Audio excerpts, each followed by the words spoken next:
Well, let me tell you, our passage of scripture today was selected weeks ago.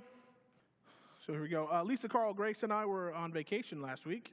We heard about the shootings while you were under lockdown. So we're looking at local news online, social media, just to try to figure out what was happening. I found an airport that had a flight back here for Thursday, if that was necessary, but it turned out not to be. So we need to talk about what happened here on Wednesday, but let's begin with the Word. I'm going to read from the Psalms, the 90th Psalm, Psalm 90. 17 verses. I'm going to read the whole thing. You're welcome to join me if you'd like at Psalm 90. It says, Lord, through all the generations, you have been our home. Before the mountains were born, before you gave birth to the earth and the world, from beginning to end, you are God. You turn people back to dust, saying, return to dust, you mortals. For you, 1,000 years are as a passing day, as brief as a few night hours. You sweep people away like dreams that disappear. They are like grass that springs up in the morning. In the morning it blooms and flourishes, but by evening it is dry and withered. We wither beneath your anger.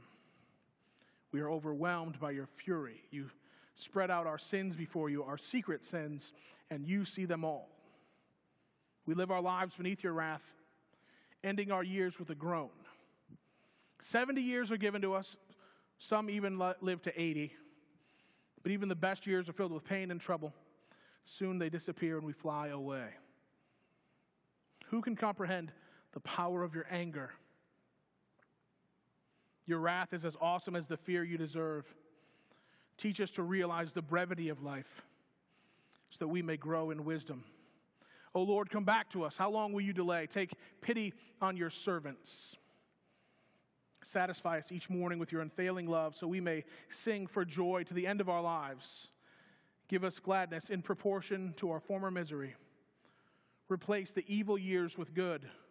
Let us, your servants, see you work again. Let our children see your glory. And may the Lord our God show us his approval and make our efforts successful. Yes, make our efforts successful. Do you ever get in a situation and you feel like the outcome is on your shoulders, like you've got to take care of this, or it's not going to happen? Maybe you feel like there's no one else who can even do what I have to do here. It has to be me. The psalmist has a good word for you here. Yeah, right, get over yourself. That's what he says. God is God. He has been since before there was anything, and he will be for all time. It's not counting on you the way it feels like it is.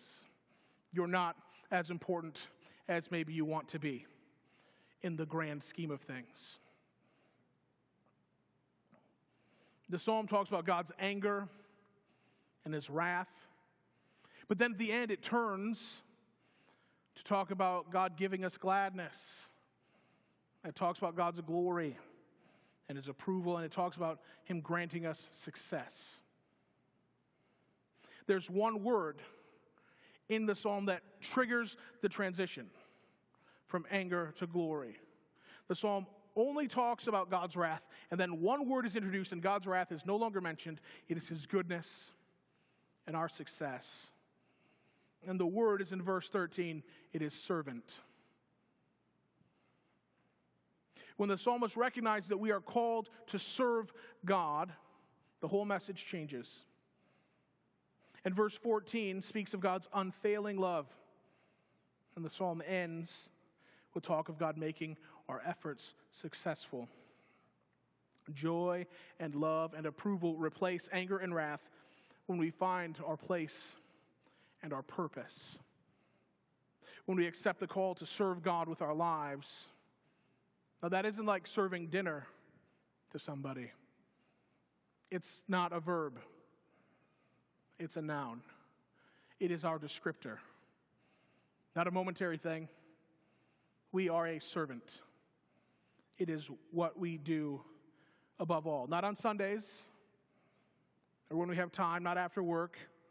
or always except for when we're on vacation. We are to serve God always. And when we do, He gives us gladness to replace our misery. When we do, we see God's glory. And when we do, we can look to Him to make our efforts successful. God has been God since the beginning, and He will be God for all time. The psalmist wrote about time for us as well. He said 70 years, some get 80. Obviously, some here have already gotten their 80, some get more. But also obvious, as was made clear on Wednesday night, not everybody gets their 70. I got a couple of missed calls from you on Wednesday night. I couldn't get a hold of anybody at first, and so like I said, we were searching, we're looking on Facebook, and Lisa saw something about the shootings. I don't know if you realize what was on social media. We were searching for just any news we could find. It was pretty helpless. Looking at local news websites, then we saw a post saying that there were at least 5 shooters and at least 10 dead in Hancock County. There was obviously confusion and fear. Neither of those things were true. So, I was looking to see if I needed to get back here quickly. I was thinking about what I would say to you all. I was thinking about what I would write in the hometown news. How could I minister to this community after a mass shooting is the things that were going through my mind. Obviously hoping that you were all safe, hoping that everyone was safe, praying. And now we know there was no mass shooting. It was one person shooting at a few people. And I don't have all the details, so please don't think that I want to shape or inform your understanding about that, what happened. I don't know. Certainly don't know any more than you do. But when midnight rolled around and we were getting a clearer picture of what had taken place, Lisa and I were relieved that things weren't worse. And in a strange way, I feel as if God had answered our prayers. Before we knew what was happening, we were praying for the best outcome. We wanted people to be safe and healthy, and it clearly would have been better if nothing of this had happened at all. Yet I see God's hand of protection on so many people in the midst of this tragedy. As I was praying for the best and imagining the worst, I thought about the fallout of a mass shooting in New Cumberland. And the only question that would be asked afterwards is why? And we can ask that about what did happen, and maybe we'll get some answers, and probably we won't get them all. But I imagined our community in shambles as we mourned this thing, and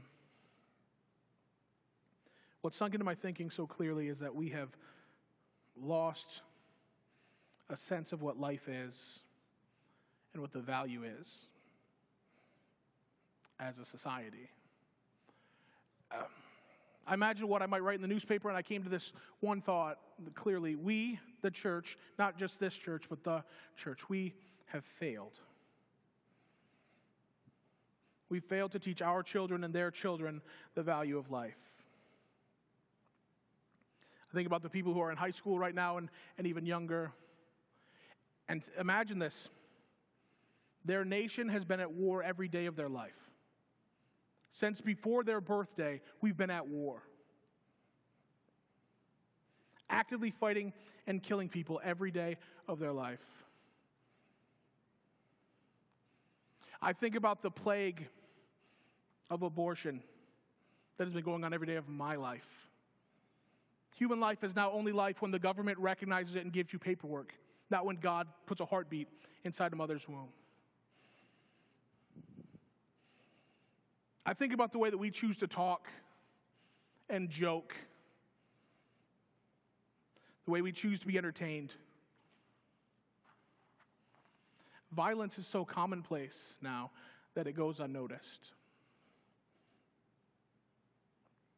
So now we have a world where people, young and old, think that murder and suicide are reasonable options. That's the thing that happens. That's what some people do. Not that it's this horrible tragedy.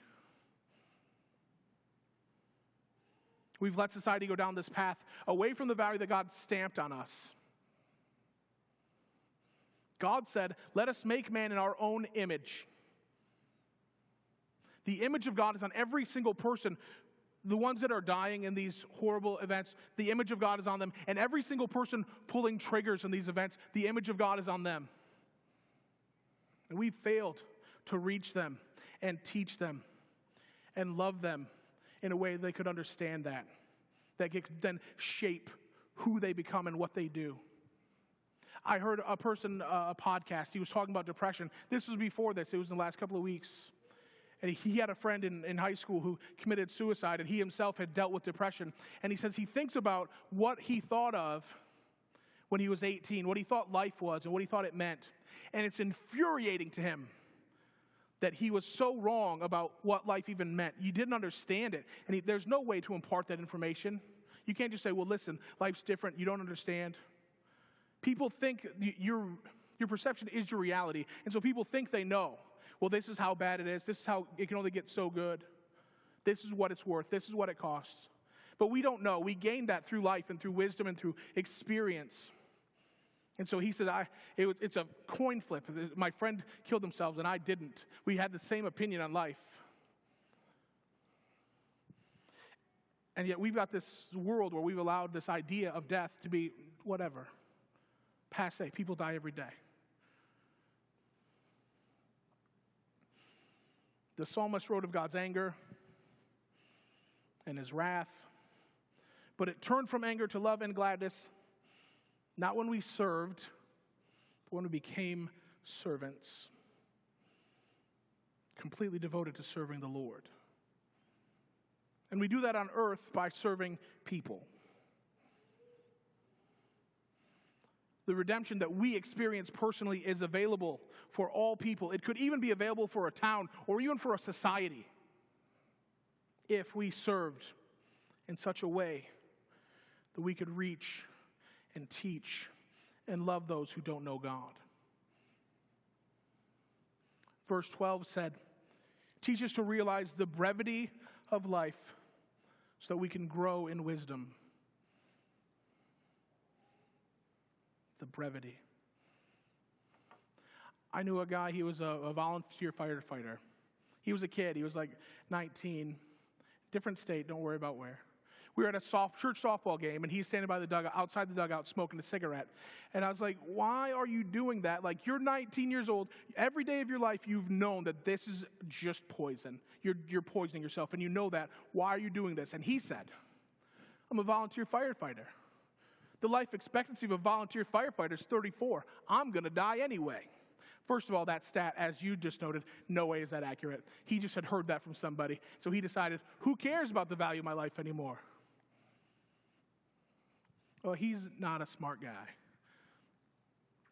He makes bad choices. I told you he was 19. That's what we all do when we're 19. Not smoking necessarily. We make bad choices.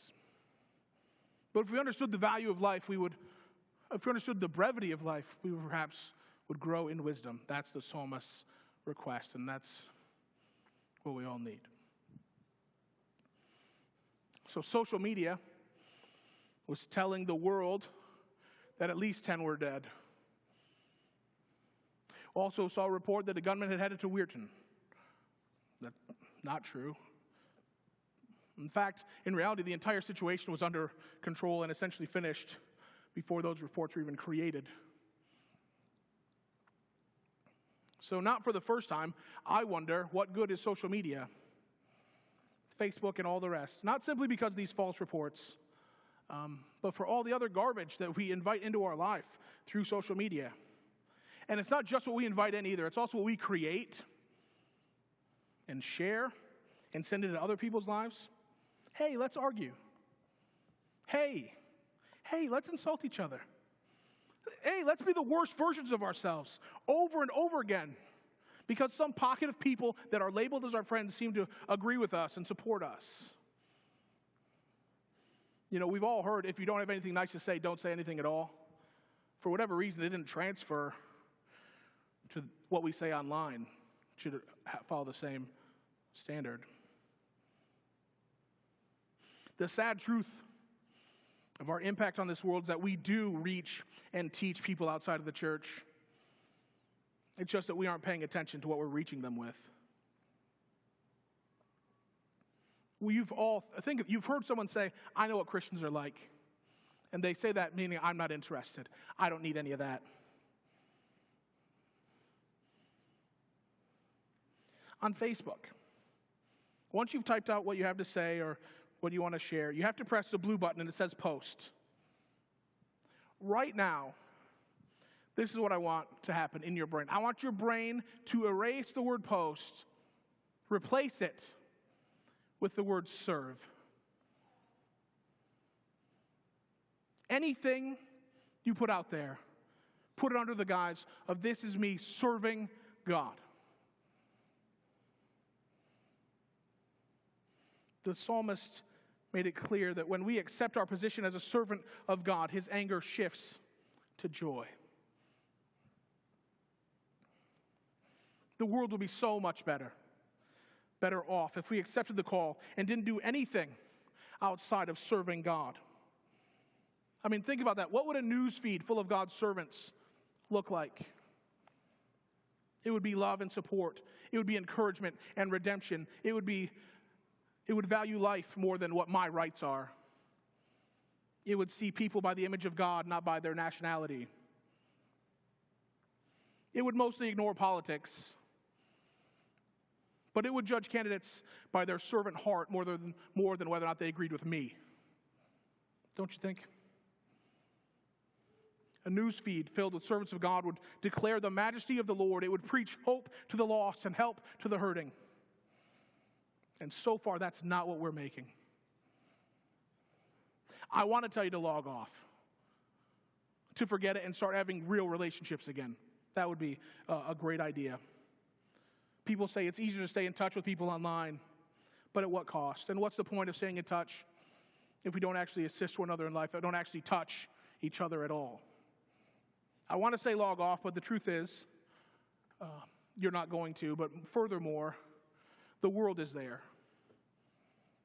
The lost are online. Since you don't want to log off, why don't you really log in then? I mean really log in. Why don't you start serving God with every single post? I don't mean sharing pictures of Bible verses that nobody's going to read. I mean speaking truth and life and love to people. I mean offering them help and support. Here's the truth. This world and this society is not beyond redemption. It's not. It's just going to take more effort than we've been putting in. See, we've been doing what we've been doing for some time now. But every day things get worse, don't they? I mean, every day. So is there any sane reason to think that continuing to do what we've been doing is going to make the world a better place? If we want to see the world transformed, it's going to take more out of every one of us. We're going to have to stop serving when it's convenient and become real servants. See, none of us are promised 70 years. So how can we keep sitting back while people that don't know God are dying? God has called us to be the church, not go to church. And his anger turns to joy when we become servants. I don't want this message today to be about what I think or what I imagined. I want it to be a message from the Lord. So I'm going to conclude today by reading our psalm once again, Psalm 90. I'm going to give him the last word.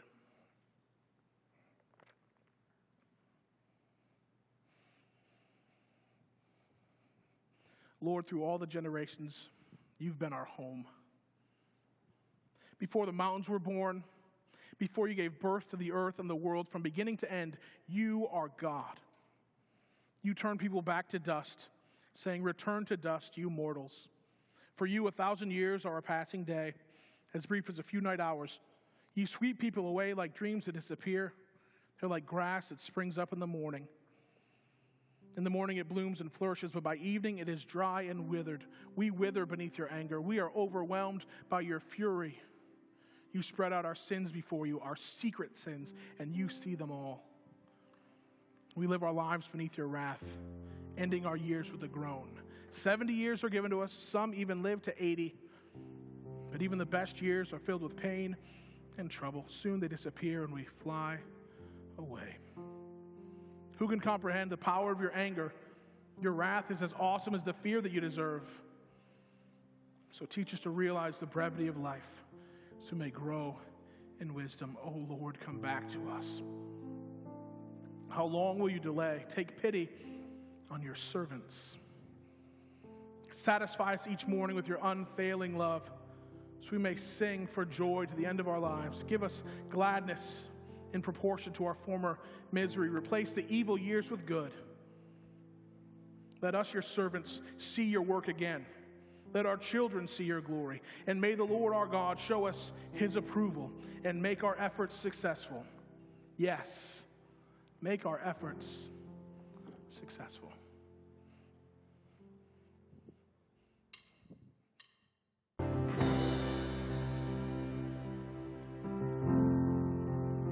There's something I was meaning to say earlier, and hey, I'm the pastor, I'm going to say it now. Thursday, I was talking on the phone to one of our other local pastors here who I know, and it was before we knew any names.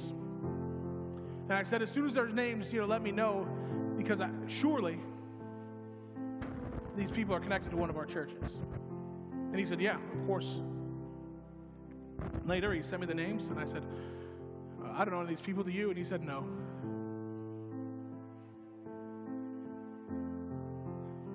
We think we're in such a tiny community, and we think that, they all have been invited to church. We think they've all heard, they all know all about it.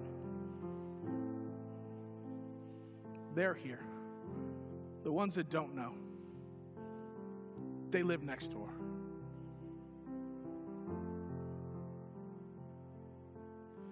Receive this blessing. May the Lord bless you and keep you and make his face shine upon you. May he